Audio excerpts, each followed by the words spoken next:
Hallelujah. Hallelujah. പ്രിയപ്പെട്ടവരെ, ഒരു ജീവിത സാക്ഷ്യം ശ്രവിക്കുവാൻ നമ്മൾ ഒരുങ്ങുകയാണ്. ഇന്ന് തൻ്റെ ജീവിത സാക്ഷ്യം നമ്മോട് പങ്കുവെക്കുന്നത് ബ്രദർ ബിനീഷ് സ്റ്റീഫൻ. കണ്ണൂർ സ്വദേശിയാണ് അദ്ദേഹം. പോലീസ് ഡിപ്പാർട്ട്മെൻറ്റിൽ വർക്ക് ചെയ്യുന്നു.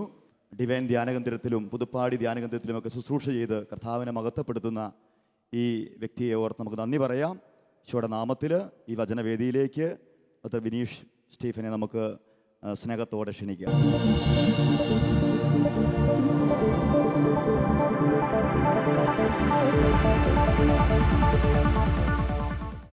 Price the Lord.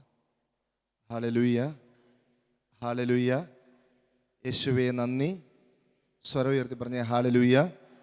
യേശുവേ നന്ദി, യേശുവേ സ്തോത്രം, യേശുവേ ആരാധന. സങ്കീർത്തനങ്ങൾ 119:71 ഇപ്രകാരം നമ്മൾ വായിക്കുന്നു: ദുരിതങ്ങൾ എനിക്ക് ഉപകാരമായി, തന്മൂലം ഞാൻ അങ്ങയുടെ ചട്ടങ്ങൾ അഭ്യസിച്ചു. എൻ്റെ പ്രിയപ്പെട്ടവരെ, എൻ്റെ ജീവിതവും ഇത് തന്നെയാണ്. ദുരിതങ്ങൾ, സഹനങ്ങൾ എനിക്ക് ഉപകാരമായി. അതുകൊണ്ട് ഞാൻ കർത്താവിനെ അറിഞ്ഞു. കുഞ്ഞുനാൾ മുതലുള്ള സഹനങ്ങളിലൂടെ ദൈവം, ഈശോ എന്നെ യേശുവിൻ്റെ അടുത്തേക്ക് വിളിക്കുകയായിരുന്നു. ഈശോയുടെ അടുത്തേക്ക് വിളിച്ചു കഴിഞ്ഞും ഈശോവിനെ ഞാൻ സഹനങ്ങളിലൂടെ രുചിച്ചറിഞ്ഞുകൊണ്ടിരിക്കുന്നു. Praise the lord. സ്വരമുയർത്തി പറഞ്ഞേ ഹല്ലേലൂയ, ഹല്ലേലൂയ, ഹല്ലേലൂയ. ബ്രദർ എന്നെ പരിചയപ്പെടുത്തിയതുപോലെ ഞാനൊരു അക്രൈസ്തവ കുടുംബത്തിൽ ജനിച്ച് വളർന്ന വ്യക്തിയാണ്. ഞാൻ യേശുവിനെ അറിയാനായിട്ട് യാതൊരു സാധ്യതയും ഉണ്ടായിരുന്നില്ല. എന്നാൽ എൻ്റെ കുടുംബ സാഹചര്യങ്ങൾ എന്നെ പതിയെ പതിയെ യേശുവിലേക്ക് എത്തിച്ചതാണ്. ഒരിക്കലും ഞാൻ ആഗ്രഹിച്ചിരുന്നില്ല യേശുവിനെ അറിയണമെന്നോ, യേശുവിൻ്റെ വഴിയെ നടക്കണമെന്നോ, യേശുവിനെ പ്രഘോഷിക്കണമെന്നോ ഞാൻ ഒരിക്കലും ആഗ്രഹിച്ചിരുന്നില്ല. പക്ഷെ എൻ്റെ കുടുംബ സാഹചര്യങ്ങൾ തകർന്ന് അപ്പനും അമ്മയും തമ്മിലുള്ള വഴക്കുകൾ വളർന്ന് കോടതിയിലും പോലീസ് സ്റ്റേഷനിലും ഒക്കെ എത്തി.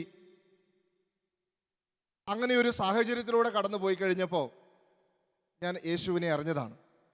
അപ്പോഴും ആഗ്രഹിച്ചില്ല യേശുവിനെ അറിയണമെന്ന്. ഞാൻ പറഞ്ഞതുപോലെ ആദ്യമായിട്ട് ഞാൻ പോലീസ് സ്റ്റേഷൻ കയറുന്നതും കോടതി കയറുന്നതുമെല്ലാം എൻ്റെ അപ്പൻ്റെയും അമ്മയുടെയും പ്രശ്നങ്ങൾക്ക് പരിഹാരമുണ്ടാക്കാൻ വേണ്ടിയായിരുന്നു. ഇന്ന് ബ്രദർ പറഞ്ഞതുപോലെ ഇന്ന് ഞാൻ പോലീസുകാരനാണ്. ഇന്ന് എപ്പോഴും പോലീസ് സ്റ്റേഷനിൽ തന്നെയാണ്. എൻ്റെ ആ കാലഘട്ടത്തിൽ ഉണ്ടായിരുന്ന ഒരു പ്രാർത്ഥന ഇത്രയേ ഉള്ളൂ: എൻ്റെ അപ്പനെയും അമ്മയെയും എല്ലാം, എൻ്റെ 2 അനുജന്മാരാണ്, എല്ലാവരെയും എനിക്ക് ഒരുമിപ്പിച്ച് തരണം. ഇത് മാത്രമേ ഉണ്ടായിരുന്നുള്ളൂ എൻ്റെ പ്രാർത്ഥന. എൻ്റെ ആഗ്രഹവും ഞങ്ങൾ 5 പേരും ചേർന്നുള്ള സന്തോഷത്തോടെ സമാധാനത്തോടെ ഉള്ള ഒരു ജീവിതമായിരിക്കണം എന്നുള്ളത് മാത്രമായിരുന്നു എൻ്റെ പ്രാർത്ഥനയും. Praise the lord. സ്വരമുയർത്തി ഹല്ലേലൂയ. അല്പം കൂടി ഉറക്കെ പറയാമോ? ഹല്ലേലൂയ. യേശുവേ നന്ദി, യേശുവേ സ്തോത്രം, യേശുവേ ആരാധന. എൻ്റെ അപ്പനെയും അമ്മയെയും എൻ്റെ സഹോദരങ്ങളെയും എല്ലാം ഒരുമിപ്പിച്ച് തരണമേ എന്ന് ഞാൻ പ്രാർത്ഥിക്കുമായിരുന്നു.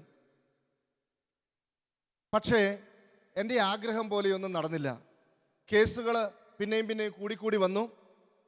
കേസുകൾ കൂടിക്കൂടി വന്നപ്പോൾ എൻ്റെ ചാച്ചന് കോടതിയിൽ ഹാജരാകാൻ പറ്റാത്ത സാഹചര്യങ്ങളിലേക്ക് വന്നു. അങ്ങനെ ചാച്ചൻ ഒളിവിൽ താമസിക്കാൻ എന്ന വണ്ണം ഇടുക്കി ജില്ലയിലെ വാഗമണ്ണടുത്ത് പുള്ളിക്കാനം എന്ന് പറയുന്ന സ്ഥലത്ത് പോയി ജോലി ചെയ്യാൻ തുടങ്ങി. ഞങ്ങൾ പാരമ്പര്യമായിട്ട് ആശാരിമാരായിരുന്നു. ചാച്ചൻ ആശാരിപ്പണിയെടുത്ത് അവിടെ കഴിഞ്ഞു. എൻ്റെ പ്രീ ഡിഗ്രി എല്ലാം കഴിഞ്ഞ സമയത്ത് ഞാനും ചാച്ചൻ്റെ കൂടെ പോയി അവിടെ താമസിക്കാൻ തുടങ്ങി. ചാച്ചൻ്റെ കൂടെ പണിയെടുത്ത് അതിൻ്റെ കൂടെ തന്നെ രാത്രി കാലങ്ങളിൽ ഇരുന്ന് പഠിച്ച് അങ്ങനെയൊക്കെ ദൈവം എന്നെ വഴി നടത്തി.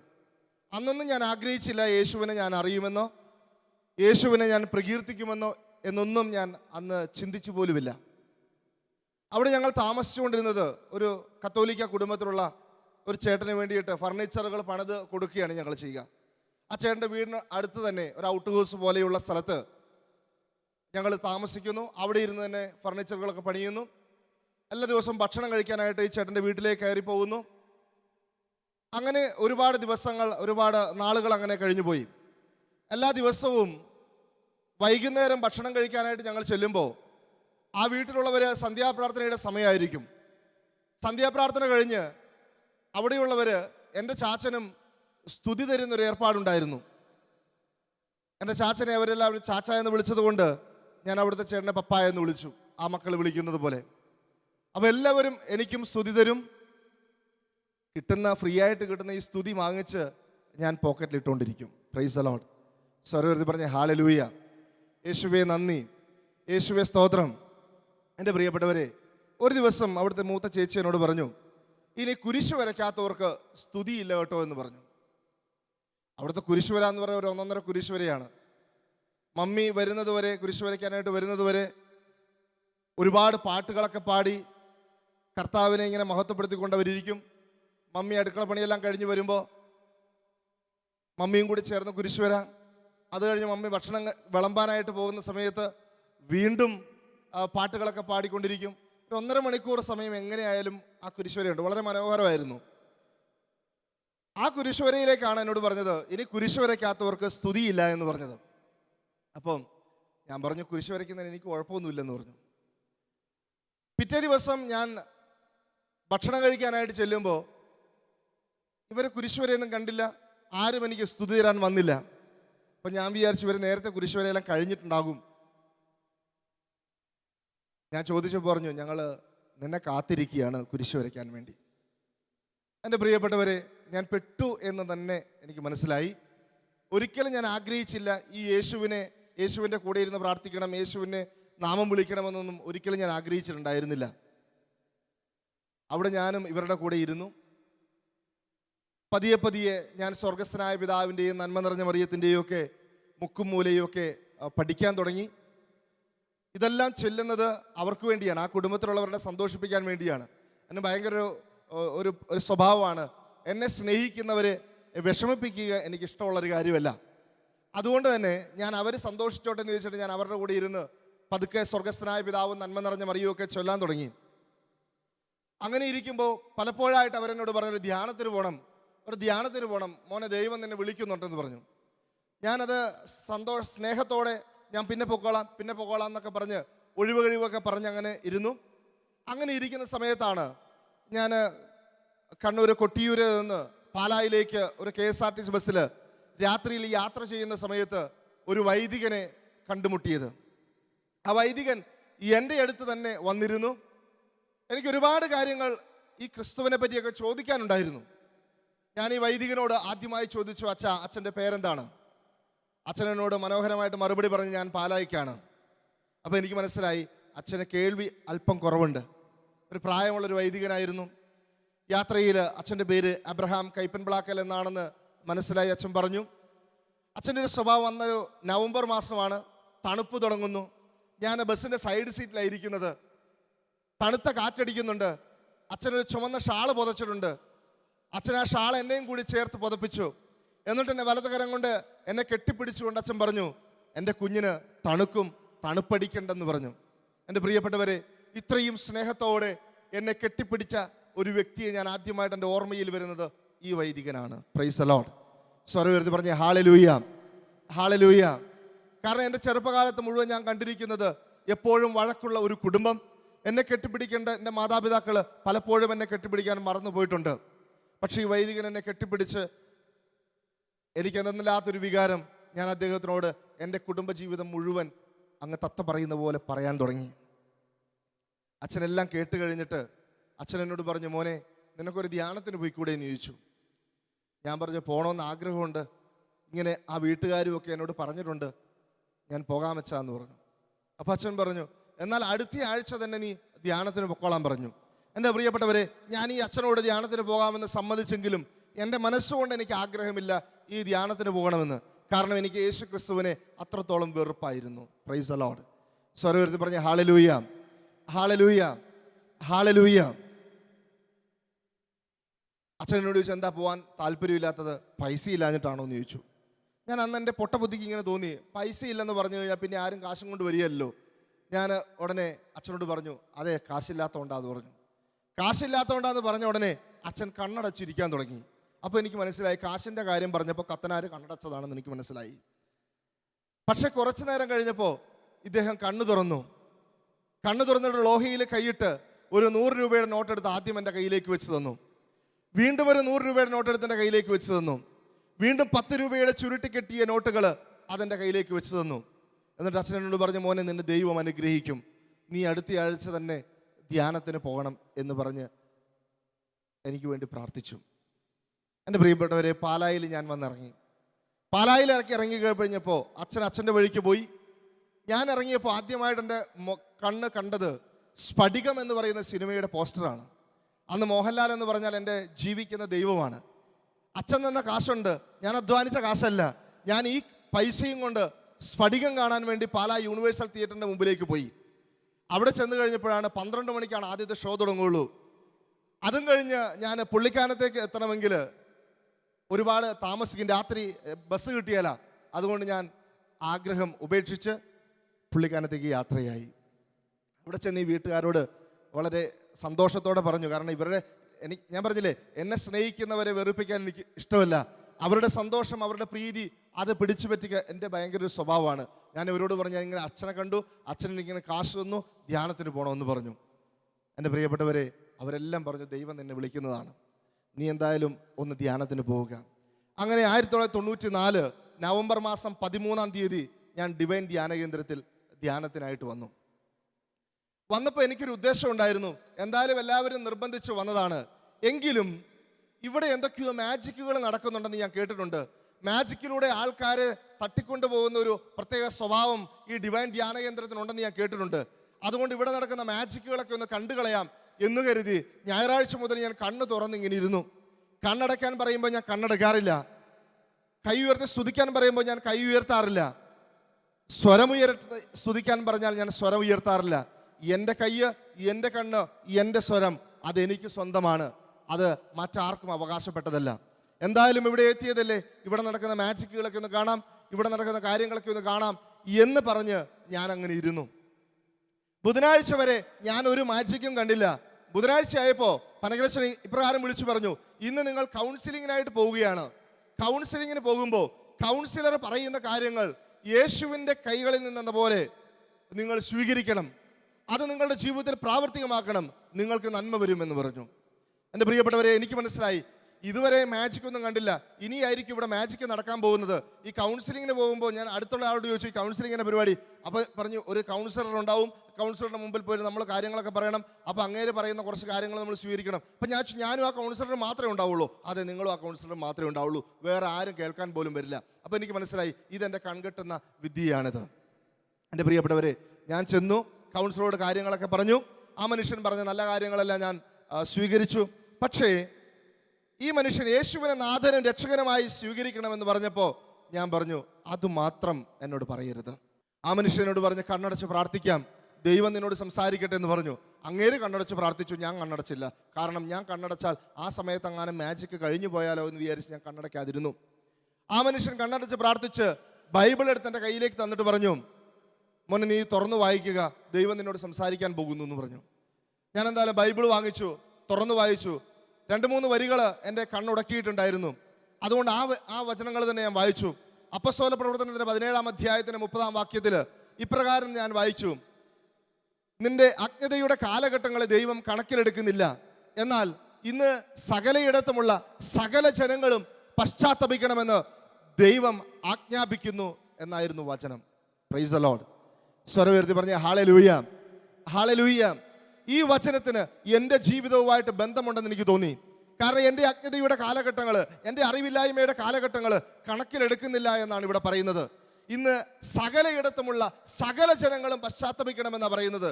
അതൊരു ക്രിസ്ത്യാനി പശ്ചാത്തപിക്കണമെന്നല്ല, ഒരു യഹൂദൻ പശ്ചാത്തപിക്കണമെന്നല്ല, മറിച്ച് സകലയിടത്തുമുള്ള സകല ജനങ്ങളും പശ്ചാത്തപിക്കണമെന്നാണ് ഈശോ എന്നോട് ആവശ്യപ്പെടുന്നത്. അപ്പോൾ എനിക്ക് ഈ വചനം എൻ്റെ ജീവിതവുമായിട്ട് എന്തോ ഒരു ബന്ധമുണ്ടല്ലോ എന്ന് എനിക്ക് സംശയം തോന്നിയപ്പോൾ ഞാൻ ഈ മനുഷ്യനോട് പറഞ്ഞു, ചേട്ടൻ പറയുന്നത് പോലെ നിങ്ങളുടെ ഈ യേശു ക്രിസ്തുവിനെ ഞാൻ ഇനിയുള്ള 3 ദിവസങ്ങൾ ഞാൻ ആരാധിക്കാം. ഈ യേശു ക്രിസ്തുവിനോട് ഞാൻ പ്രാർത്ഥിക്കാം. എൻ്റെ പ്രശ്നങ്ങൾക്ക് പരിഹാരമുണ്ടായെങ്കിൽ ഞാൻ ഈ യേശുവിനെ എൻ്റെ നാഥനും രക്ഷകനുമായിട്ട് സ്വീകരിക്കാം. ഇല്ലെങ്കിൽ ഡിവൈൻ ധ്യാന കേന്ദ്രത്തിൽ ധ്യാനിച്ചിട്ടുള്ളവർക്കറിയാം, ഡിവൈൻ ധ്യാന കേന്ദ്രത്തിൻ്റെ സ്റ്റേജിൻ്റെ വലതുവശത്ത് ഒരു ക്രൂശിത രൂപമുണ്ട്, വലിയൊരു രൂപമാണത്. ആ രൂപം ഞാൻ ഈ ചേട്ടനോട് പറഞ്ഞു, ഈ രൂപത്തിൽ ഞാൻ കാർക്കിച്ച് തുപ്പിയിട്ട് പോകും. എൻ്റെ പ്രശ്നങ്ങൾക്ക് യേശു പരിഹാരം തന്നില്ലെങ്കിൽ ഞാൻ ആ രൂപത്തിൽ കാർക്കിച്ച് തുപ്പിയിട്ട് പോകും. മറിച്ച് ഈശോ എൻ്റെ പ്രശ്നങ്ങൾക്ക് പരിഹാരം തന്നാൽ ഞാൻ യേശുവിനെ എൻ്റെ ജീവിതകാലം മുഴുവൻ നാഥനും രക്ഷകനുമായി ഞാൻ സ്വീകരിക്കും. Price the Lord.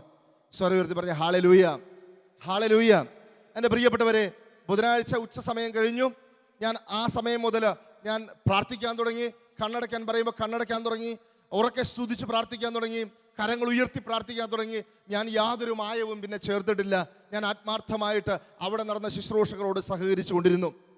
വെള്ളിയാഴ്ച ദിവസം അഭിഷേക ആരാധന നടക്കുകയാണ്. അഭിഷേക ആരാധനയുടെ സമയത്ത് ഉറക്കെ ഞാൻ സ്തുതിച്ച് പ്രാർത്ഥിച്ചു കൊണ്ടിരിക്കുന്നു. എല്ലാവരും ഉറക്കെ സ്തുതിച്ചു കൊണ്ടിരിക്കുന്നു. ഞാനും ഉറക്കെ സ്തുതിച്ചു കൊണ്ടിരിക്കുന്നു. ഇടയ്ക്ക് എനിക്ക് കണ്ണൊന്ന് തുറക്കണമെന്ന് തോന്നി. കണ്ണ് തുറന്നു കഴിഞ്ഞപ്പോൾ ഞാൻ ആ ക്രൂശിത രൂപം പെട്ടെന്ന് എൻ്റെ മുമ്പിൽ ഞാൻ കാണുകയാണ്. ആ ക്രൂശിത രൂപത്തിലേക്ക് ഞാനൊന്ന് നോക്കി. എൻ്റെ പ്രിയപ്പെട്ടവരെ, ഞാൻ ഞെട്ടിപ്പോയി. കാരണം അവിടെ ഒരു രൂപത്തെ എനിക്ക് കാണാൻ സാധിച്ചില്ല. ഈശോ കുരിശില് ചോരയൊലിപ്പിച്ച് കിടക്കുന്നത് ഞാനന്ന് എൻ്റെ നഗ്നനേത്രങ്ങൾ കൊണ്ട് കണ്ടു. Price the lord, hallelujah, hallelujah. ഒരു പച്ചയായ മനുഷ്യൻ അവിടെ ചോരയൊഴുക്കി കിടക്കുന്നത് ഞാൻ കണ്ടു. ഞാൻ അലമുറയിട്ട് നിലവിളിക്കാൻ തുടങ്ങി. എനിക്ക് എൻ്റെ കണ്ണുനീര് എനിക്ക് നിയന്ത്രിക്കാൻ പറ്റുന്നില്ല. എൻ്റെ കരച്ചിൽ എനിക്ക് നിയന്ത്രിക്കാൻ പറ്റുന്നില്ല. ഞാൻ ഒച്ചത്തിൽ കരഞ്ഞ് ഞാൻ തളർന്ന് ആ കസേരയിൽ ഇരുന്നു പോയി. പിന്നെ പ്രേക്ഷിതർ വന്ന് എന്നെ എടുത്തുകൊണ്ട് പോയി. പിന്നെ ഞാൻ കാണുമ്പോൾ നമ്മൾ സിനിമയിലെ കാണുന്ന പോലെ ഇങ്ങനെ ഫാന് കറങ്ങുന്ന കാണുന്നത് എന്നെ എവിടെയോ കൊണ്ട് കിടത്തിയിട്ടുണ്ട്. പക്ഷേ എനിക്കൊരു കാര്യം മനസ്സിലായി. എൻ്റെ തലയിൽ നിന്ന് ഒരു വലിയ ഭാരം വിട്ടുപോയിട്ടുണ്ട്. നമ്മൾ കിളി പറന്നുപോയി എന്ന് പറഞ്ഞതുപോലെ തലയിൽ നിന്ന് വലിയൊരു ഭാരം വിട്ടുപോയി. അന്ന് വരെ ചിരിക്കാൻ കഴിയാതിരുന്ന എനിക്ക് അന്ന് മുതൽ ചിരിക്കാനുള്ള ഒരു മനസ്സ് ഈശോ തന്നു. യേശുവിൽ ഞാൻ കണ്ട ആദ്യത്തെ അത്ഭുതം യേശുവിനെ ക്രൂശിത രൂപത്തിൽ നേരായിട്ടും കാണാനുള്ള ഭാഗ്യം എനിക്ക് ലഭിച്ചു എന്നുള്ളതാണ്. Price the Lord. സ്വരം ഉയർത്തി പറഞ്ഞേ ഹല്ലേലൂയ, ഹല്ലേലൂയ. യേശുവേ നന്ദി, യേശുവേ സ്തോത്രം. എൻ്റെ പ്രിയപ്പെട്ടവരെ, 94 നവംബർ 18 ആണ് ഞാൻ ഈശോയെ ഇങ്ങനെ അത്ഭുതത്തെ കണ്ടത്. ഞാൻ അന്ന് മുതൽ തന്നെ ഈശോയെ എൻ്റെ നാഥനും രക്ഷകനുമായി സ്വീകരിച്ചു. 96 മുതൽ ദൈവ ശുശ്രൂഷ ചെയ്തു വരുന്നു. ഡിവൈൻ ധ്യാന കേന്ദ്രത്തിൽ, യൂത്ത് മിനിസ്ട്രിയിൽ, ഇൻ്റർസെസറി മിനിസ്ട്രിയിലും ഒക്കെ ആയിട്ട് ഒരുപാട് ശുശ്രൂഷകൾ ദൈവം എന്നെ ഏൽപ്പിച്ചു തന്നു. 2003 വരെ ഡിവൈൻ ധ്യാന കേന്ദ്രത്തിൽ ഞാൻ ഉണ്ടായിരുന്നു. 2003 ഞാൻ പോലീസുകാരനായി. 2003 മുതൽ ഇങ്ങോട്ട് ഞാൻ 11 വർഷമായിട്ട് ഞാൻ പോലീസുകാരനായി ജോലി ചെയ്തുകൊണ്ടിരിക്കുന്നു. Price the Lord. സ്വരം ഉയർത്തി പറയാം ഹല്ലേലൂയ, ഹല്ലേലൂയ. അതിനിടയിൽ 2001 എൻ്റെ വിവാഹം കഴിഞ്ഞു.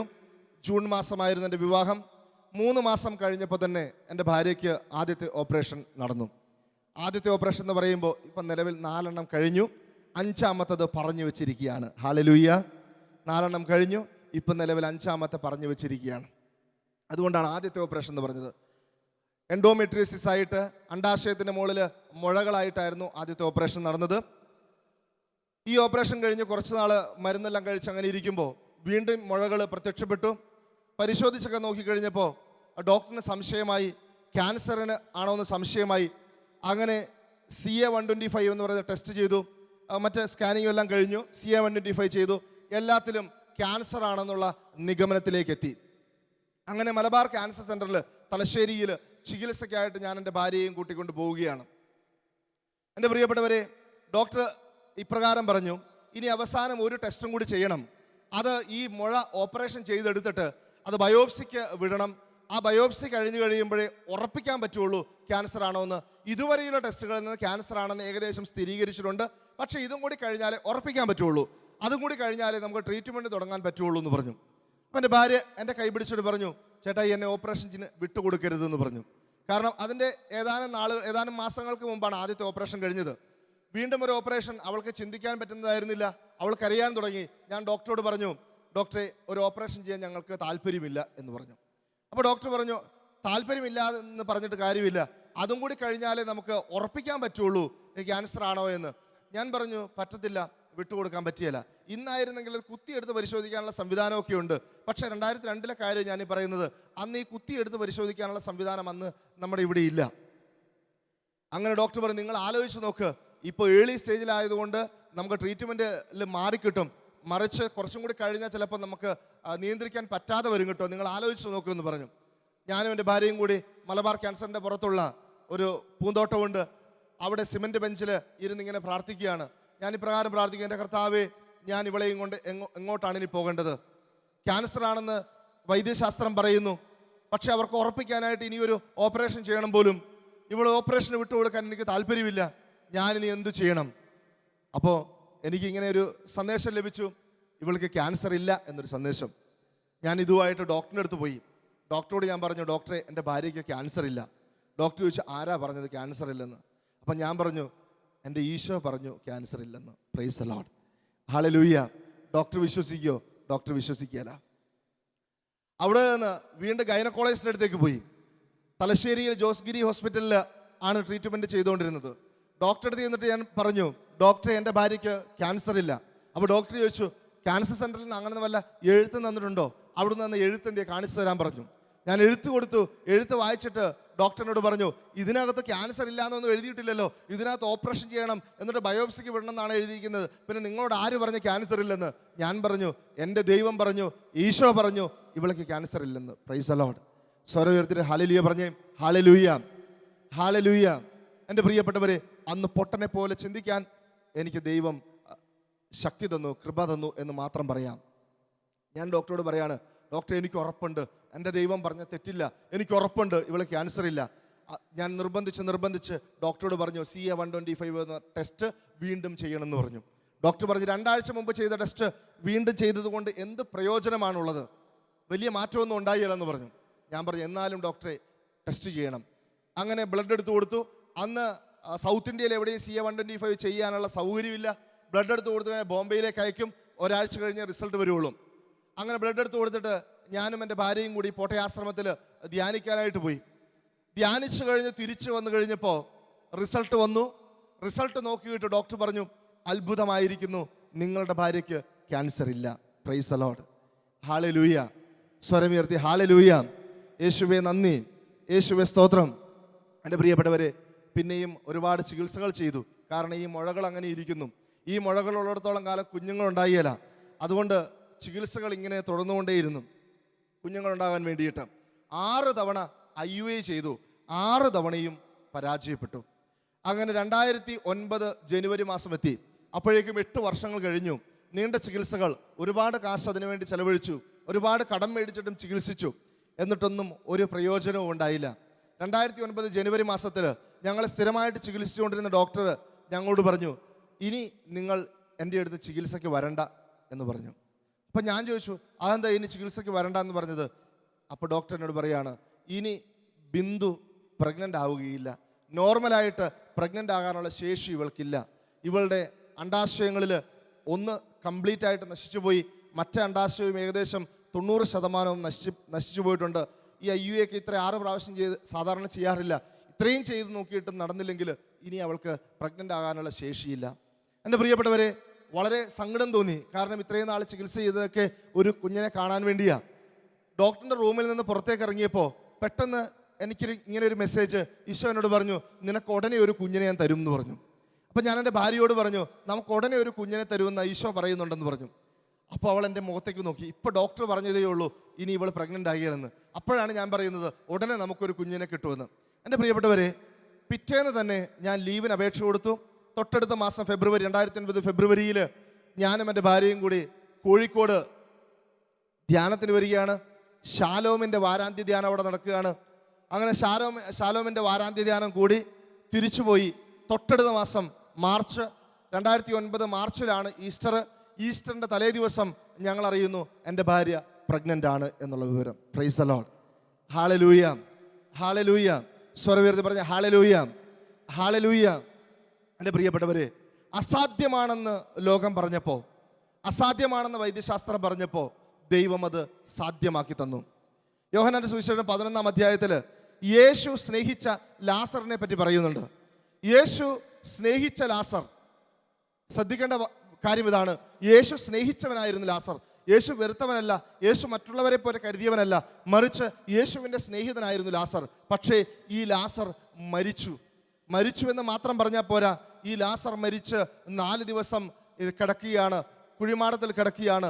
ദുർഗന്ധം വമിക്കാൻ ഇടയായി. ഈശോയ്ക്ക് അവിടെ അത്ഭുതം പ്രവർത്തിക്കാനായിട്ട് അത്രയും ദിവസം വേണ്ടി വന്നു. Price the lord. സ്വരമുയർത്തി പറയാം ഹല്ലേലൂയ, ഹല്ലേലൂയ. ആ മരണം ദൈവ പദ്ധതിയുടെ ഭാഗമായ മരണമായിരുന്നു. ആ മരണം അന്ന് സംഭവിച്ചില്ലായിരുന്നെങ്കിൽ നമ്മൾ ലാസറിന്റെ കാര്യം ഇന്നിങ്ങനെ ബൈബിളിൽ വായിക്കലായിരുന്നു.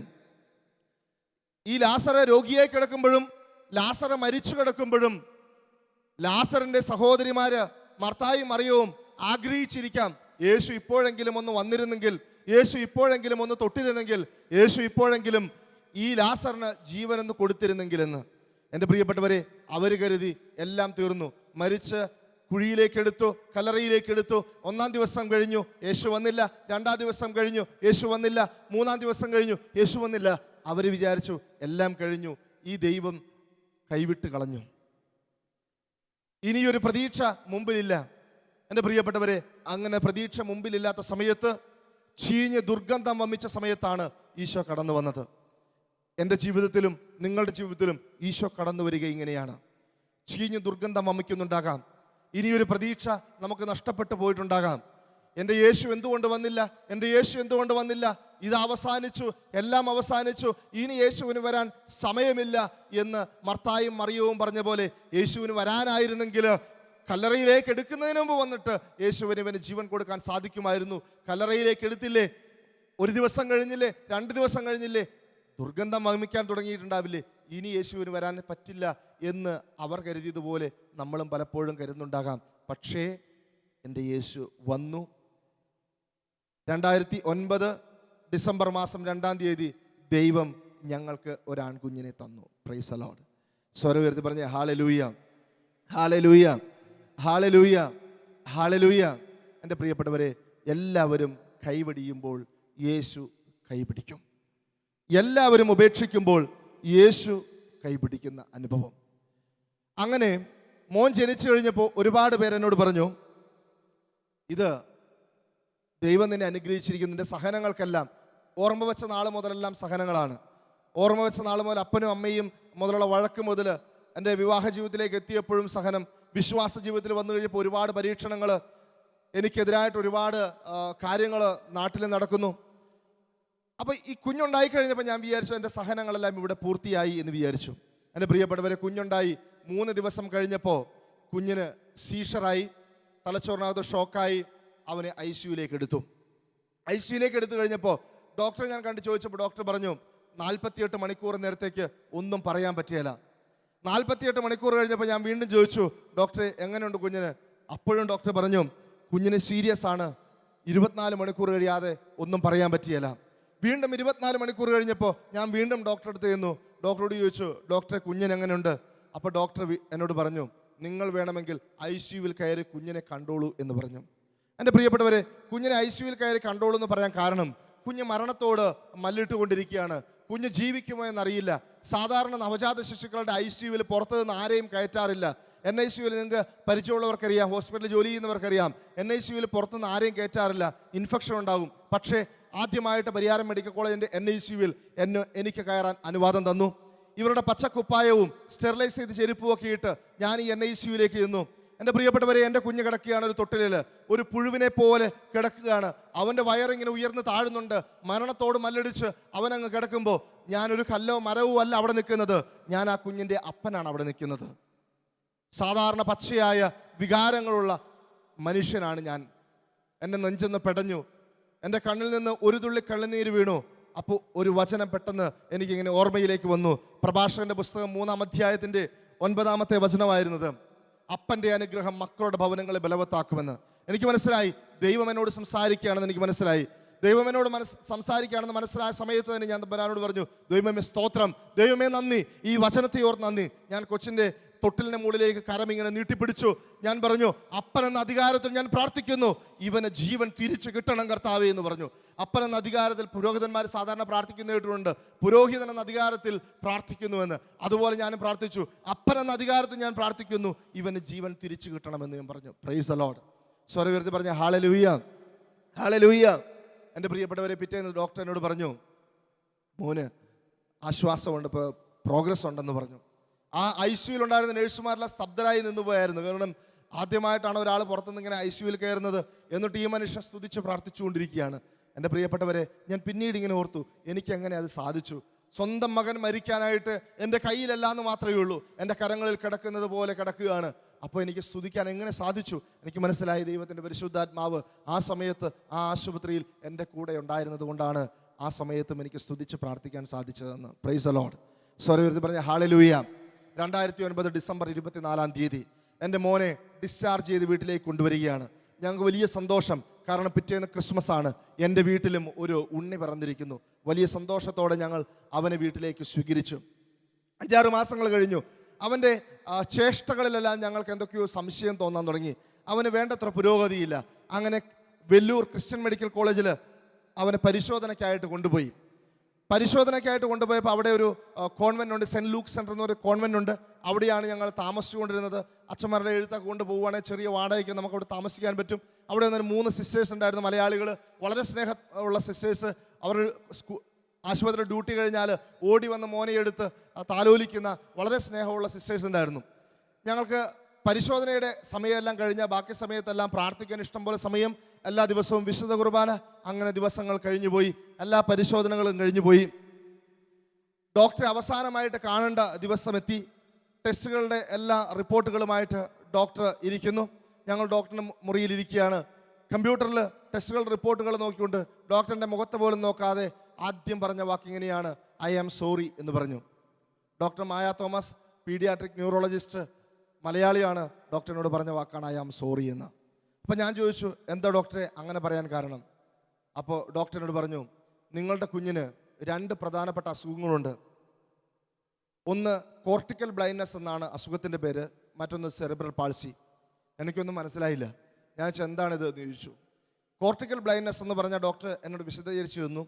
നമ്മൾ മനുഷ്യൻ ഒരു കാഴ്ച കണ്ടു കഴിഞ്ഞാൽ തലച്ചോറിലൊരു പ്രതലത്തിൽ പോയി ഇത് പതിയുമെന്ന് കേട്ടിട്ടുണ്ട്.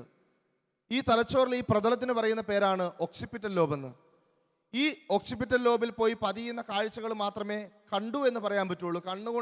കണ്ണിലൂടെ കടന്നുപോയി എന്ന് വെച്ചിട്ട് കാഴ്ചയായില്ല. ഈ തലച്ചോറിൽ ഈ പ്രതലം ഉണ്ടാകണമെങ്കിലേ കാഴ്ചയാവുള്ളൂ. ഇവൻ്റെ ആ ഭാഗം പൂർണ്ണമായിട്ടും നശിച്ചു പോയിരിക്കുന്നു എന്ന് പറഞ്ഞു. Price the lord. സ്വരവേർത്തി പറഞ്ഞ ഹല്ലേലൂയ, ഹല്ലേലൂയ. യേശുവേ നന്ദി, യേശുവേ സ്തോത്രം. അതുകൊണ്ട് ജീവിതകാലത്ത് ഇനി അവന് കാഴ്ച ഉണ്ടായിരിക്കുകയില്ല എന്ന് പറഞ്ഞു. സെറിബ്രൽ പാൾസി കുഞ്ഞിനെ സാധാരണ കുഞ്ഞുങ്ങളെ പോലെ ചെയ്യാനുള്ള ശേഷിയില്ലാത്ത അവസ്ഥ, കിടന്ന കിടപ്പിൽ കിടക്കുകയായിരിക്കും. എന്നാൽ ചില കുഞ്ഞുങ്ങൾക്ക് ഇത് കുറച്ച് കുറവാണെങ്കിൽ, സെറിബ്രൽ പാൾസിയുടെ അളവ് കുറച്ച് കുറവാണെങ്കിൽ ഒക്യുപേഷണൽ തെറാപ്പിയും ഫിസിയോതെറാപ്പിയും ഒക്കെ ചെയ്ത് ട്രെയിനിങ് കൊടുത്ത് അത്യാവശ്യം അവരുടെ കാര്യങ്ങളിലേക്കൊക്കെ ചെയ്യിപ്പിക്കാനുള്ള ശേഷി ഉണ്ടാക്കിയെടുക്കാം. പക്ഷേ നിങ്ങളുടെ കുഞ്ഞിന് സീവിയർ ആയതുകൊണ്ടും ഇവൻ ഒരിക്കലും കാഴ്ച ഇല്ലാത്തത് കൊണ്ടും ഇവന് ട്രെയിനിങ് സാധ്യമല്ല. കണ്ടു കഴിഞ്ഞാൽ നമുക്ക് വേണമെങ്കിൽ ഒരു ട്രെയിനിങ് ഒക്കെ നടത്താം, പക്ഷെ ഇവന് കാഴ്ചയില്ലാത്തതുകൊണ്ട് അതൊന്നും സാധ്യമല്ല. അതുകൊണ്ട് നിങ്ങളുടെ കുഞ്ഞ് ജീവിതകാലം മുഴുവൻ കിടന്ന കിടപ്പിൽ കിടക്കുകയുള്ളൂ എന്ന് പറഞ്ഞു. Price the Lord. സ്വരം ഉയർത്തി പറഞ്ഞ ഹല്ലേലൂയ, ഹല്ലേലൂയ. യേശുവേ നന്ദി, യേശുവേ സ്തോത്രം. എൻ്റെ പ്രിയപ്പെട്ടവരെ, ഞെട്ടിപ്പോയി, ചങ്ക് തകർന്നുപോയി. ഒരുപാട് കാലം ആഗ്രഹിച്ച് 9 വർഷത്തെ കാത്തിരിപ്പിന് ശേഷം കിട്ടിയ കുഞ്ഞ്. ഞാൻ ഈ വിശ്വാസം സ്വീകരിച്ചു വന്നതുകൊണ്ട് തന്നെ ഒരുപാട് പേരെന്നോട് പറഞ്ഞിട്ടുണ്ട്, നീ ഈ വിശ്വാസം സ്വീകരിച്ചത് കൊണ്ടാണ് നിന്റെ നാശം, നിനക്ക് തകർച്ചകൾ ഉണ്ടായതെന്ന്. ഇതാ അവരുടെ മുമ്പിലേക്ക് വീണ്ടും ഞാൻ ഈ കുഞ്ഞിനെയല്ലേ വെച്ചു കൊടുക്കേണ്ടത്. ഞാൻ അപമാനിക്കപ്പെടുന്നുണ്ടല്ലോ കർത്താവേ, നീ അപമാനിക്കപ്പെടുന്നുണ്ടല്ലോ കർത്താവേ. നെഞ്ച് തകർന്നു പോയി. തിരിച്ച് കോൺവെന്റിലേക്ക് വന്നു. എൻ്റെ ഭാര്യ കുഞ്ഞിനെയും കൊണ്ട് കെട്ടിപ്പിടിച്ച് അവളെ കമഴ്ന്ന് കരയുകയാണ്. എനിക്ക് അവളെ ആശ്വസിപ്പിക്കാൻ വാക്കുകളില്ല. ഞാൻ ആ ചാപ്പലിലേക്ക് കയറി. ഏകദേശം ഉച്ചയ്ക്ക് 1:30-2 മണിക്ക് ഞാൻ ചാപ്പലിൽ കയറിയതാണ്. രാത്രി 1 മണി സമയം വരെ ഞാൻ അവിടെ തന്നെ ഇരുന്നു. കണ്ണിൽ നിന്ന് കണ്ണുനീരിങ്ങനെ ഒഴുകുന്നുണ്ട്. ഒച്ചത്തിൽ കരയുന്നില്ല എന്ന് മാത്രമേ ഉള്ളൂ, കണ്ണുനീരിങ്ങനെ വന്നുകൊണ്ടിരിക്കുന്നുണ്ട്. ആ സമയത്ത് രാത്രി 1 മണി സമയത്ത് ഞാനൊരു സ്വരം കേൾക്കുകയാണ്, നീ എന്തിനാണ് കരയുന്നത് എന്ന സ്വരം. ഞാൻ ചോദിച്ചു, എൻ്റെ കുഞ്ഞിൻ്റെ അവസ്ഥ കണ്ടില്ലേ, അവന് ഒരിക്കലും ഇനി കാഴ്ച ഉണ്ടായില്ല, അവനിനി ഒരിക്കലും എഴുന്നേറ്റ് നടക്കുകയില്ല, അവൻ എൻ്റെ ഭാര്യയെയോ അവന് കാണിയല്ല, അവൻ ഈ ലോകത്തെ കാണാൻ സാധിക്കുകയില്ല, അവൻ കിടന്ന കിടപ്പിൽ ഒരു മാംസപിണ്ഡമായി ഇങ്ങനെ കഴിഞ്ഞു പോവുകയുള്ളൂ. ഞാൻ എൻ്റെ അപ്പനല്ലേ, എങ്ങനെ എനിക്ക് കരയാതിരിക്കാൻ പറ്റും? ഞാൻ ഈ സ്വരത്തിനോട് ഇങ്ങനെ മറുപടി പറഞ്ഞു. എനിക്കറിയില്ല ആരാ സംസാരിച്ചെന്ന്. പെട്ടെന്ന് ആ സ്വരം എന്നോട് തിരിച്ചു പറഞ്ഞു, ഈ കുഞ്ഞിനെ നിനക്ക് ഞാൻ തന്നതാണ്, നിനക്കിവനെ പോറ്റാൻ ബുദ്ധിമുട്ടുണ്ടോ എന്ന് ചോദിച്ചു. അപ്പോൾ എനിക്ക് മനസ്സിലായി, ദൈവം എന്നോട് സംസാരിക്കുന്നതാണെന്ന്. ഉടൻ ഞാൻ പറഞ്ഞു, ഇല്ല കർത്താവേ, എനിക്ക് യാതൊരു ബുദ്ധിമുട്ടുമില്ല, അവനെ കണ്ണിലെ കൃഷ്ണമണി പോലെ ഞാൻ നോക്കിക്കൊള്ളാമെന്ന് പറഞ്ഞു. Price the Lord. സ്വരം ഉയർത്തി പറഞ്ഞ ഹല്ലേലൂയ. എൻ്റെ പ്രിയപ്പെട്ടവരെ, തുടർന്ന് ആ സ്വരം അങ്ങ് പോയി. ഞാൻ ആ ചാപ്പലിലിരുന്ന ബൈബിൾ എടുത്ത് വായിച്ചു. ആ ബൈബിളിൽ ഞാനിങ്ങനെ വായിച്ചു, ഫിലിപ്പിയർക്ക് എഴുതിയ ലേഖനത്തിൻ്റെ 1-ാം അധ്യായം 29-ാം തിരുവചനമായിരുന്നു ഞാൻ വായിച്ചത്.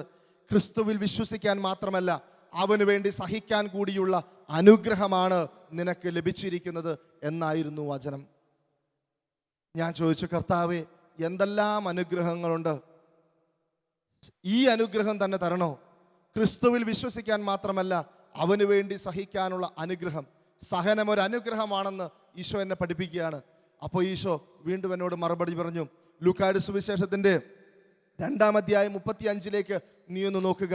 അവിടെ മാതാവിനെ അനുഗ്രഹിച്ചുകൊണ്ട് ശിമയോൻ പറയുന്നൊരു വചനമുണ്ട്, നിന്റെ ഹൃദയത്തിലൂടെ ഒരു വാൾ തുളഞ്ഞു കയറുമെന്ന്. മാതാവിനെ അനുഗ്രഹിച്ചുകൊണ്ട് ശിമയോൻ പറഞ്ഞതാണ്, സാധാരണ പറഞ്ഞതല്ല, അനുഗ്രഹിച്ചുകൊണ്ട് പറഞ്ഞതാണ്. അപ്പോൾ സഹനം അനുഗ്രഹമാണെന്ന് ഒരിക്കൽ കൂടി തിരുവചനം എനിക്ക് കാണിച്ചു തരികയാണ്. Price the Lord. സ്വരം ഉയർത്തി പറഞ്ഞ ഹല്ലേലൂയ. യേശുവേ നന്ദി. ഞാൻ പറഞ്ഞു, കർത്താവേ, ഇത് കടന്ന കൈയായിപ്പോയി. ഈ അനുഗ്രഹത്തിൻ്റെ അർത്ഥം എന്ത്? ഈ അനുഗ്രഹം കൊണ്ട് എനിക്ക് എന്ത് കിട്ടും? ലോകത്തിൻ്റെ മുമ്പിൽ ഞാൻ അപമാനിതനാവുകയില്ലേ എന്ന് ഞാൻ ഈശോയോട് ചോദിച്ചു. ഈശോ എന്നോട് മറുപടി പറഞ്ഞു. വെളിപാടിൻ്റെ പുസ്തകം 7-ാം അധ്യായം 13 മുതലുള്ള വാക്യങ്ങൾ കാണിച്ചു തരികയാണ്. ഇവിടെ കാണുക, യോഹന്നാന് സ്വർഗത്തിലെ ശ്രേഷ്ഠന്മാര് സ്വർഗത്തിലേക്ക് കൂട്ടിക്കൊണ്ടുപോയിട്ട് യോഹന്നാനെ കാണിച്ചു കൊടുക്കുന്ന ഒരു രംഗമാണ്. വെള്ള വസ്ത്രധാരികളായ ഏതാനും ആൾക്കാർ സ്വർഗത്തിൽ ഇങ്ങനെ നിൽക്കുന്നു. യോഹന്നാനോട് സ്വർഗത്തിലെ ശ്രേഷ്ഠൻ ചോദിക്കുന്നു, യോഹന്നാൻ, ഇവരാരാണ്? ഇവരെവിടെ നിന്നാണ് വരുന്നത്? അപ്പോൾ യോഹന്നാൻ മറുപടി പറഞ്ഞു, എനിക്കറിയത്തില്ല പ്രഭു, അങ്ങേക്കറിയാമല്ലോ. അപ്പോൾ ശ്രേഷ്ഠൻ തന്നെ മറുപടി പറയാണ്, ഇവരാണ് വലിയ ഞെരുക്കത്തിൽ നിന്ന് വരുന്നവർ. കുഞ്ഞാടിൻ്റെ രക്തം കൊണ്ട് തങ്ങളുടെ വസ്ത്രങ്ങളെ കഴുകി വെളുപ്പിച്ചവരാണിവർ. ഇവരാണ് വലിയ സഹനത്തിൽ നിന്ന് വരുന്നവർ. കുഞ്ഞാടിൻ്റെ രക്തം കൊണ്ട്, യേശുവിൻ്റെ രക്തം കൊണ്ട് തങ്ങളുടെ ഞെരുക്കത്തിൻ്റെ കാലത്ത്, സഹനത്തിൻ്റെ കാലത്ത് തങ്ങളെ തന്നെ കഴുകി വെളുപ്പിച്ചവരാണിവർ. അതുകൊണ്ട് ഇവർ ഇന്ന് ഇവിടെ കുഞ്ഞാടിൻ്റെ സിംഹാസനത്തിന് മുമ്പിൽ എന്നേക്കും അവിടത്തേക്ക് ശുശ്രൂഷ ചെയ്യുന്നു എന്ന വചനഭാഗമാണ് ഞാൻ കാണുക. Price the Lord. സ്വരം ഉയർത്തി പറഞ്ഞ ഹല്ലേലൂയ, ഹല്ലേലൂയ. സഹനത്തിൻ്റെ പ്രതിഫലം സ്വർഗമാണെന്ന് ദൈവം കാണിച്ചു തരുന്നു. മറ്റെല്ലാ അനുഗ്രഹങ്ങളും, മറ്റൊരുപാട് അനുഗ്രഹങ്ങൾ നമുക്ക് കിട്ടാറുണ്ട്. 1 കോടി രൂപ ലോട്ടറി അടിച്ചാൽ ആ അനുഗ്രഹം ഈ ഭൂമിയിൽ വെച്ച് തന്നെ അവസാനിച്ച് തീരും. 3000 square feet, 5000 square feet, 30,000 square feet ഒരു ബംഗ്ലാവ് പണിതാൽ അതിൻ്റെ ആ അനുഗ്രഹവും ഇവിടെ വെച്ച് തീരും. നല്ലൊരു ജോലി കിട്ടി, നല്ല സാമ്പത്തികമുണ്ടായി, അതിൻ്റെ ആ അനുഗ്രഹത്തിൻ്റെ പ്രതിഫലവും ഇവിടെ വെച്ച് തീരും. പക്ഷേ സഹനമെന്ന അനുഗ്രഹത്തിൻ്റെ പ്രതിഫലം, എൻ്റെ പ്രിയപ്പെട്ടവരെ, ഇവിടെ വെച്ച് തീരുന്നതല്ല. ആരെല്ലാം സഹിക്കുന്നുണ്ടോ, ഞാൻ വീണ്ടും പറയുന്നു, അവനുള്ള പ്രതിഫലം ഇവിടെയല്ല, സ്വർഗത്തിലാണ് അവൻ്റെ പ്രതിഫലം. Price the lord. സ്വരവേദത്തെ പറഞ്ഞ ഹല്ലേലൂയ, ഹല്ലേലൂയ. വിശുദ്ധ ഇഗ്നേഷ്യസ് ലയോള പറയുകയാണ്, സ്വർഗത്തിലേക്ക് പറന്നുയരാനുള്ള ചിറകുകളാണ് സഹനം. സ്വർഗത്തിലേക്ക് പറന്നുയരാനുള്ള ചിറകുകളാണ് സഹനം. വിശുദ്ധനോട് ചേർന്ന് ഞാനും പറയുകയാണ്, കർത്താവേ, നിന്റെ സ്വർഗത്തിലേക്ക് പറന്നുയരാനുള്ള ആ ചിറകുകളിൽ ഞാനും ഒന്ന് സ്വർഗത്തിലേക്ക് പറന്നോട്ടെ എന്ന് ഞാനും വിശുദ്ധനോടുകൂടി ഞാനും പറഞ്ഞു പോവുകയാണ്. എൻ്റെ പ്രിയപ്പെട്ടവരെ, കുരിശ് അത് ദൈവ പദ്ധതിയുടെ ഭാഗമാണ്. Price the Lord. സ്വരമേർന്ന് പറയാം ഹല്ലേലൂയ. ഈ കുരിശിനെ ഓർത്തുകൊണ്ട് സഹിച്ചാൽ അത് ദൈവ പദ്ധതിയുടെ ഭാഗമാകില്ല. കുരിശ് യേശുവിൻ്റെ കുരിശിനോട് ചേർത്ത് വെച്ചാൽ, എൻ്റെ കുരിശ്, നിന്റെ കുരിശ് യേശുവിൻ്റെ കുരിശിനോട് ചേർത്ത് വെച്ചാൽ അവിടെ ഒരു ഉത്ഥാനമുണ്ട്, ഒരു മഹത്വമുണ്ട്, ഒരു സ്വർഗാനുഭവമുണ്ട്. ഇന്നത്തെ അവൻ്റെ അവസ്ഥ അറിയണോ?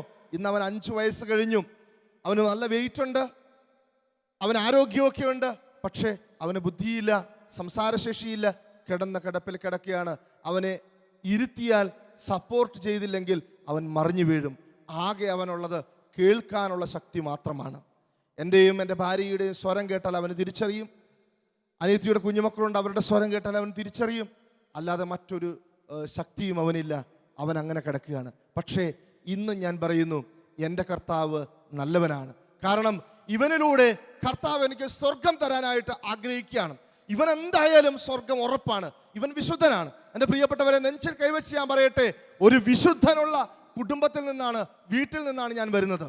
ഇന്ന് രാവിലെ ഞാൻ എൻ്റെ ക്വാർട്ടേഴ്സിൽ നിന്ന് ഇങ്ങോട്ട് പുറപ്പെടുമ്പോൾ ഞാൻ അവൻ്റെ വലതുകരം എടുത്ത് എൻ്റെ തലയിൽ വെച്ചിട്ട് പറഞ്ഞു, മോനെ, പപ്പ ശുശ്രൂഷയ്ക്ക് പോവുകയാണ്, പ്രാർത്ഥിക്കണമെന്ന്.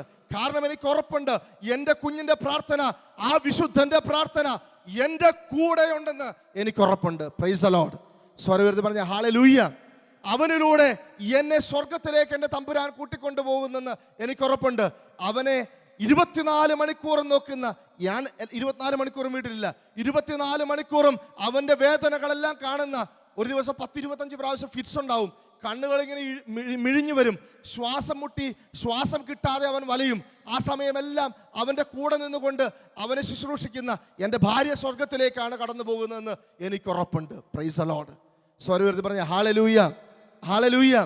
യെശയ്യാ പ്രവാചകന്റെ പുസ്തകം 48-ാം അധ്യായം 10-ാം തിരുവചനത്തിലൂടെ കർത്താവ് ഇപ്രകാരം അരുളി ചെയ്യുന്നു, ഞാൻ നിന്നെ ശുദ്ധീകരിച്ചു, വെള്ളി പോലെയല്ല, അഗ്നിയുടെ ചൂളയിൽ നിന്നെ ഞാൻ ശോധന ചെയ്തു. എനിക്ക് സ്വർഗത്തിലേക്ക് കടന്നു പോകാൻ വേണ്ടി എൻ്റെ ഈശോ എന്നെ ഇവിടെ ശോധന ചെയ്തുകൊണ്ടിരിക്കുകയാണ്. ഹല്ലേലൂയ. യേശുവേ നന്ദി, യേശുവേ സ്തോത്രം. എൻ്റെ പ്രിയപ്പെട്ടവരെ, അങ്ങനെ സ്വർഗത്തിലേക്ക് കടന്നു പോകാനായിട്ട് എൻ്റെ ദൈവം എന്നെ ശോധന ചെയ്യുന്നെങ്കിൽ, സ്വർഗം എനിക്ക് ദൈവം ഉറപ്പായിട്ട് തരുന്നെങ്കിൽ എനിക്ക് സന്തോഷിക്കാൻ മറ്റെന്തു വേണം? എനിക്ക് സഹനമില്ലാഞ്ഞിട്ടല്ല, എനിക്ക് കരയാനാണെങ്കിൽ വേണമെങ്കിൽ കരയാം. എനിക്ക് സഹനമില്ലാത്തത് കൊണ്ടല്ല ഞാൻ സന്തോഷിക്കുന്നത്. ഞാൻ സന്തോഷിക്കുന്നുണ്ടെങ്കിൽ അതിൻ്റെ കാരണം ദൈവം എനിക്ക് സ്വർഗം തരുന്നു എന്നതോർത്താണ് ഞാൻ സന്തോഷിക്കുന്നത്. ഹല്ലേലൂയ. എനിക്ക് ദൈവം സ്വർഗം തരാനായിട്ട് എന്നെ ഒരു അനുഗ്രഹമായിട്ട് സൃഷ്ടിച്ചതിനെ ഓർത്താ ഞാൻ കരയുന്നത്, ഞാൻ സന്തോഷിക്കുന്നത്. എനിക്ക് കരയാനാണെങ്കിൽ ഒരുപാട് കാര്യങ്ങളുണ്ട് പ്രിയപ്പെട്ടവരെ, പക്ഷേ ഞാൻ സന്തോഷിക്കുന്നു, എന്നെ ദൈവം സ്വർഗത്തിലേക്ക് കൂട്ടിക്കൊണ്ടു പോകുന്നു എന്നോർത്ത്. Praise the lord. സ്വരവേർത്തിട്ട് ഹല്ലേലൂയ പറഞ്ഞേ. Hallelujah, hallelujah. ഇത്രയൊക്കെ പറഞ്ഞപ്പോൾ നിങ്ങൾ വിചാരിക്കും എൻ്റെ മോന് ഇതുപോലെ കിടക്കുന്നതോർത്ത് ഞാൻ വലിയ സന്തോഷമാണ്, അങ്ങനെ കിടക്കുന്നതിൽ ഞാൻ വലിയ ആഹ്ലാദമാണ്, അങ്ങനെ തന്നെ കിടന്നോട്ടെ എന്നാണ് ഞാൻ വിചാരിക്കുന്നതെന്ന്. എനിക്കും ആഗ്രഹമുണ്ട്. ഞാൻ സാധാരണ അപ്പനാണ്, കല്ലും മരവും കൊണ്ടുണ്ടാക്കിയ മനുഷ്യനൊന്നുമല്ല. ഞാൻ പറഞ്ഞതുപോലെ എനിക്കും ആഗ്രഹമുണ്ട് എൻ്റെ കുഞ്ഞ് ഓടിച്ചാടി നടക്കണമെന്ന് എനിക്ക് ആഗ്രഹമുണ്ട്. എൻ്റെ കുഞ്ഞിൻ്റെ പ്രായത്തിലുള്ള കുഞ്ഞുങ്ങൾ ഇന്ന് വെക്കേഷൻ സമയത്ത് അവർ ഓടിച്ചാടി എൻ്റെ ക്വാർട്ടേഴ്സിലേക്ക് ഒളിച്ചു കളിക്കാനായിട്ട് വരുമ്പോൾ എൻ്റെ കുഞ്ഞൊരു ശവത്തിനെ പോലെ കട്ടിലിൽ കിടക്കുകയാണ് ഇപ്പോഴും. പക്ഷേ എൻ്റെ പ്രിയപ്പെട്ടവരെ, ഞാൻ എൻ്റെ ഈശോയുടെ ഒറ്റ കാര്യം പറഞ്ഞിട്ടുള്ളൂ. എൻ്റെ ഈശോയെ, ഇവൻ ഓടിച്ചാടി നടക്കണമെന്നും ഇവൻ ഈ ലോകത്തെ കാണണമെന്നും എൻ്റെ മുഖം, എൻ്റെ ഭാര്യയുടെ മുഖം കാണണമെന്നും ഒക്കെ ആഗ്രഹമുണ്ടെങ്കിലും നിന്റെ ഇഷ്ടം പിതാവേ, അത് നടക്കട്ടെ. നിന്റെ ഇഷ്ടം അത് നടക്കട്ടെ. ഇതാണ് നിന്റെ ഇഷ്ടമെങ്കിൽ ഇത് നടക്കട്ടെ. എനിക്ക് ഒറ്റ ആവശ്യമേ ഉള്ളൂ, എനിക്ക് സ്വർഗം വേണം. Price the lord. സ്വരവേർത്തി പറഞ്ഞ ഹല്ലേലൂയ, ഹല്ലേലൂയ. എൻ്റെ പ്രിയപ്പെട്ടവരെ, എൻ്റെ ദൈവത്തിന് മനസ്സ് വെച്ചാൽ അവന് കാഴ്ച കൊടുക്കാൻ സാധിക്കും. എൻ്റെ ദൈവത്തിന് മനസ്സ് വെച്ചാൽ അവനെ എഴുന്നേൽപ്പിച്ച് നടത്താൻ സാധിക്കും. പക്ഷേ എൻ്റെ ദൈവത്തിൻ്റെ ഇഷ്ടം നടക്കട്ടെ. ഫിലിപ്പി 4:19 പറയുന്ന പോലെ എൻ്റെ ദൈവം തൻ്റെ മഹത്വത്തിൻ്റെ സമ്പന്നതയിൽ നിന്ന് എനിക്ക് ആവശ്യമുള്ളതെല്ലാം തരും. ക്യാൻസർ മാറ്റിയ ദൈവത്തിന്, കുഞ്ഞിനെ തരാൻ സാധിച്ച ദൈവത്തിന് ഇതിലും അപ്പുറത്തേക്ക് ചെയ്യാൻ സാധിക്കും. പക്ഷേ ഇല്ലെങ്കിലും ഞാൻ പരിഭവിക്കുന്നില്ല, ഇല്ലെങ്കിലും ഞാൻ ദൈവത്തെ കുറ്റപ്പെടുത്തുന്നില്ല. എനിക്കൊന്നു മാത്രമേ പറയാനുള്ളൂ. ഹബക്കൂക്ക് പ്രവാചകൻ പറഞ്ഞതുപോലെ 3:17 പ്രകാരം പറയുന്നു, അത്തിവൃക്ഷം പൂക്കുന്നില്ലെങ്കിലും, മുന്തിരിയിൽ ഫലങ്ങളില്ലെങ്കിലും, ഒലിവ് മരത്തിൽ കായ്കളില്ലാതായാലും, വയലുകളിൽ ധാന്യം വിളയുന്നില്ലെങ്കിലും, ആട്ടിൻകൂട്ടം ആലയിൽ അറ്റുപോയാലും, കന്നുകാലികൾ തൊഴുത്തിയില്ലാതായാലും, ഞാൻ കർത്താവിൽ ആനന്ദിക്കും, എൻ്റെ രക്ഷകനായ ദൈവത്തിൽ ഞാൻ സന്തോഷിക്കും. എൻ്റെ പ്രിയപ്പെട്ടവരെ, നമുക്കും എല്ലാ സഹനങ്ങളും വരുമ്പോൾ ദൈവത്തിൽ ആനന്ദിക്കാം, ദൈവത്തെ കുറ്റപ്പെടുത്താതിരിക്കാം, ദൈവത്തിന് നന്ദി പറയാം.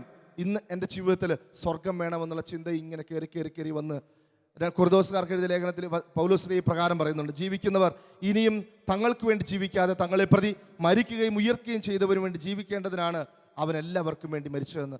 ഇന്ന് ഞാൻ സ്വർഗത്തിന് വേണ്ടി ജീവിക്കുന്നു, സ്വർഗത്തിന് വേണ്ടി പണിയെടുക്കുന്നു.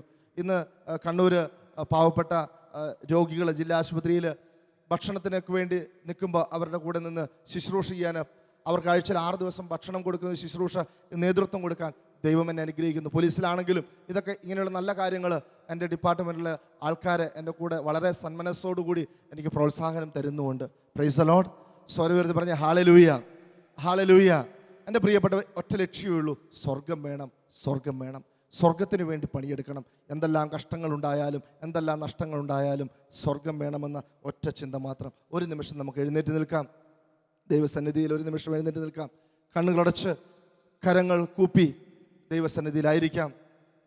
എല്ലാവരും കണ്ണുകളടച്ച് കരങ്ങൾ കൂപ്പി ദൈവസന്നിധിയിലായിരിക്കാം. സഹനം എന്ന അനുഗ്രഹം ഏറ്റവും ശ്രേഷ്ഠമാണ് എൻ്റെ പ്രിയപ്പെട്ടവരെ. നീ സഹിക്കുന്നവനാണോ, നീ വേദനിക്കുന്നവനാണോ, നീ കരയുന്നവനാണോ, ദൈവം നിന്നെ കാണുന്നുണ്ട്. നിന്റെ കണ്ണുനീർ കണങ്ങൾ കുപ്പിയിൽ അവിടുന്ന് ശേഖരിക്കുന്നുണ്ട്. ദൈവം നിന്റെ കൂടെയുണ്ട്.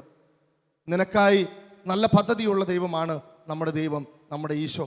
നിന്റെ നാശത്തിനുള്ള പദ്ധതിയല്ല, അത് നിന്റെ ശുഭകരമായ ഭാവിക്ക് വേണ്ടിയുള്ള പദ്ധതിയാണ്, നിനക്ക് പ്രത്യാശ നൽകുന്ന പദ്ധതിയാണ്.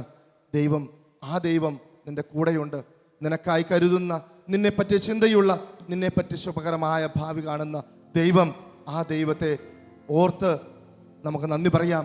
ആ ദൈവത്തിനോട് ചോദ്യങ്ങൾ ചോദിച്ചു പോയെങ്കിൽ, ഇതെന്തിനാണെന്ന് ചോദിച്ചു പോയെങ്കിൽ, ഈ സഹനം എനിക്ക് എന്തിനെ തന്നതെന്ന് ചോദിച്ചു പോയെങ്കിൽ, നമുക്ക് ദൈവത്തോട് മാപ്പ് പറയാം, ഈശോയോട് പറയാം, ഈശോയെ ഞാൻ അങ്ങനെ ചോദിക്കില്ല.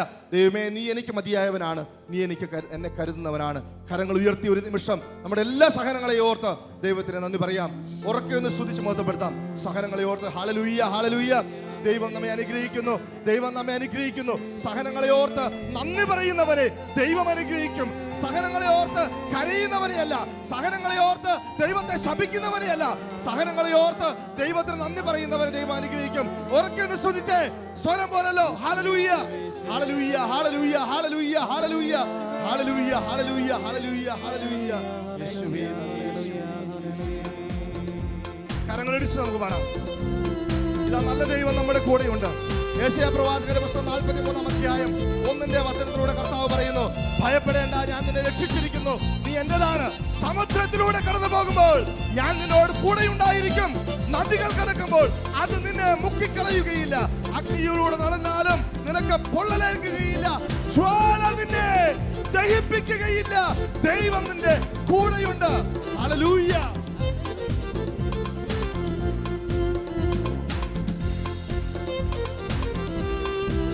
കരങ്ങളടിച്ചു പാടുകയും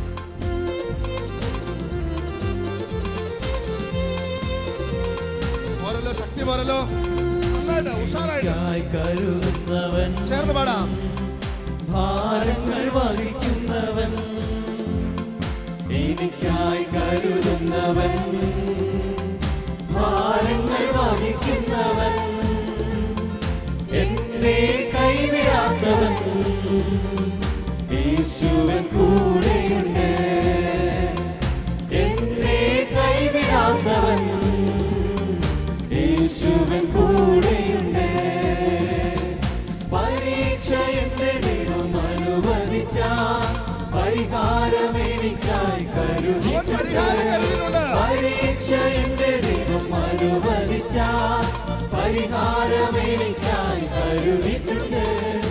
എന്തിനെന്ന് ചോദിക്കില്ല ഞാൻ, എന്റെ നന്മയ്ക്കായെന്നറിയുന്നു ഞാൻ. എന്തിനെന്ന് ചോദിക്കില്ല ഞാൻ, എന്റെ നന്മയ്ക്കായെന്നറിയുന്നു ഞാൻ. എഴുതിയിൽ വീണാലും അവിടെ ഞാൻ ഏകനല്ല. എഴുതിയിൽ വീണാലും അവിടെ ഞാൻ ഏകനല്ല. വീഴുന്നത് തീരല്ല, കരങ്ങളിലാ. വീഴുന്നത് തീരല്ല, എന്റെ യേശുവിൻ കരങ്ങളിലാ. പരീക്ഷ എന്റെ ദൈവം അനുവദിച്ച പരിഹാരം എനിക്കായി കരുതിയിട്ടുണ്ട്. പരീക്ഷ എന്റെ ദൈവം അനുവദിച്ച പരിഹാരം എനിക്കായി കരുതിയിട്ടുണ്ട്. എന്തിനെന്ന് ചോദിക്കില്ല ഞാൻ, എന്റെ നന്മയ്ക്കായെന്നറിയുന്നു ഞാൻ. എന്തിനെന്ന് ചോദിക്കില്ല ഞാൻ, എന്റെ നന്മയ്ക്കായെന്നറിയുന്നു ഞാൻ. Price the lord. ഹല്ലേലൂയ. മോന്റെ പേര് അഭിഷേക് എന്നാണ്. നിങ്ങളുടെ പ്രാർത്ഥനയിൽ ഓർത്ത് പ്രാർത്ഥിക്കുക. Price the Lord. ദൈവം നിങ്ങളെ അനുഗ്രഹിക്കട്ടെ. Price the lord. ഹല്ലേലൂയ. പ്രിയപ്പെട്ടവരെ, ജീവിതത്തിൽ ആഗ്രഹിക്കുന്നത് പോലെ എല്ലാ കാര്യങ്ങളും നടക്കുമ്പോൾ സന്തോഷത്തിൻ്റെയും സമൃദ്ധിയുടെ ഒക്കെ സമയത്ത് ദൈവത്തെ സ്തുതിക്കാനും ഹല്ലേലൂയ പറയാനൊക്കെ ആർക്കും പറ്റും. എന്നാൽ ദൈവം തരുന്നത് എന്തും പരാതി കൂടാതെ നന്ദി നിറഞ്ഞ മനസ്സോടെ സ്വീകരിക്കുന്നതാണ് യഥാർത്ഥ ക്രിസ്തു വിശ്വാസിയുടെ മനോഭാവമെന്ന് പരിശുദ്ധാത്മാവ് നമ്മളെ ഓർമ്മിപ്പിക്കുകയായിരുന്നു. ഹല്ലേലൂയ. സഹനത്തിൻ്റെ അത്ഭുതകരമായി ശുശ്രൂഷ ചെയ്യുന്ന ഈ ദൈവദാസനെ നമുക്ക് ഈശോയുടെ കരങ്ങൾ കൊടുത്ത് പ്രാർത്ഥിക്കാം. ഈ ശുശ്രൂഷ ലോകത്തിനൊരു അനുഗ്രഹമായി മാറട്ടെ. ഒപ്പം ആ മകൻ പറഞ്ഞതുപോലെ അദ്ദേഹത്തിൻ്റെ ആ തളർന്നു കിടക്കുന്ന കുഞ്ഞിന് വേണ്ടി കൂടി നമുക്ക് പ്രാർത്ഥിക്കാം. വലതുകരം ഉയർത്തിപ്പിടിച്ചുകൊണ്ട് കർത്താവ് ഈ ശുശ്രൂഷ ലോകത്തിന് അനുഗ്രഹമായി തീരുവാനും കർത്താവിൻ്റെ സൗഖ്യം ആ കുഞ്ഞിനുണ്ടാകാനും വേണ്ടി ആത്മാർത്ഥമായി ഒന്ന് ഈശോയെ വിളിച്ച് പ്രാർത്ഥിക്കുന്നു. ഹല്ലേലൂയ. നല്ല ദൈവമേ, പ്രാർത്ഥിക്കുന്നു, ഞങ്ങൾ അനുഗ്രഹിക്കുന്നു, ഞങ്ങൾ ഈ കൂട്ടായ്മ ഒരുമിച്ച് പ്രാർത്ഥിക്കുന്നു. ദൈവമേ, ശുശ്രൂഷകന് വേണ്ടി, കുടുംബത്തിന് വേണ്ടി, കുഞ്ഞിന് വേണ്ടി ഞങ്ങൾ പ്രാർത്ഥിക്കുന്നു. ഹല്ലേലൂയ. ഈശോയെ നന്ദി, ഈശോയെ നന്ദി. Price the Lord.